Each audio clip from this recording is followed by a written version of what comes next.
ចាចឹងគឺយើងដឹងហើយណាតើតើជាមួយនឹងការមើលព័ត៌មានការងារនៅលើគេហទំព័របង្គំ .com គឺយើងមើលតាមប្រភេទការងារក៏បានហើយយើងមិនចាំបាច់មើលតាមប្រភេទគឺយើងមើលតាមចម្រោះការងារចម្រោះក៏បានដែរដែលចូលមកដល់ភ្លាមគឺនៅទំព័រមុខភ្លាមតែម្ដងអញ្ចឹងយើងឃើញមុខតំណែងសុទ្ធតែល្អៗទាំងអស់មានទាំងការងារកម្រិតខ្ពស់កម្រិតទាបហើយនិងកម្រិតមធ្យមជាទូទៅគឺការងារមកគ្រប់ទីកន្លែងណានៅខាង website បង្គំសម្រាប់ព័ត៌មានការងារទាំងអស់ហ្នឹងគឺយើងមើលតម្រូវការការងារហើយយើងឆែកមើលព័ត៌មាននៅខាងក្រុមហ៊ុនឬក៏អង្គការតើតើជាមួយនឹងការងារវាមានខុសៗគ្នាដូច្នេះវាមានច្រើនប្រភេទណាស់នៅខាង website បង្គំហ្នឹងវាមិនត្រឹមតែព័ត៌មានការងារទេព័ត៌មានដេញថ្លៃទិញលក់ជួលហ្នឹងគឺនៅក្នុងហ្នឹងច្រើនតែម្ដងណាសម្រាប់ក្រុមហ៊ុនដែលគាត់ធ្វើការដេញថ្លៃហ្នឹងគឺត្រូវហើយណាដូច្នេះ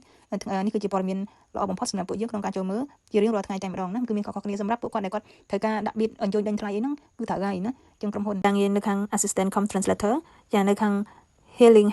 hand wellness co Ltd ជាងការងាររបស់គាត់ហ្នឹងគឺគាត់ត្រូវការអ្នកបកប្រែខាងផ្នែកតកម្មចាអញ្ចឹងជំនួយការគឺជំនួយការអ្នកបកប្រែខាងផ្នែកតកម្មណាចាអញ្ចឹង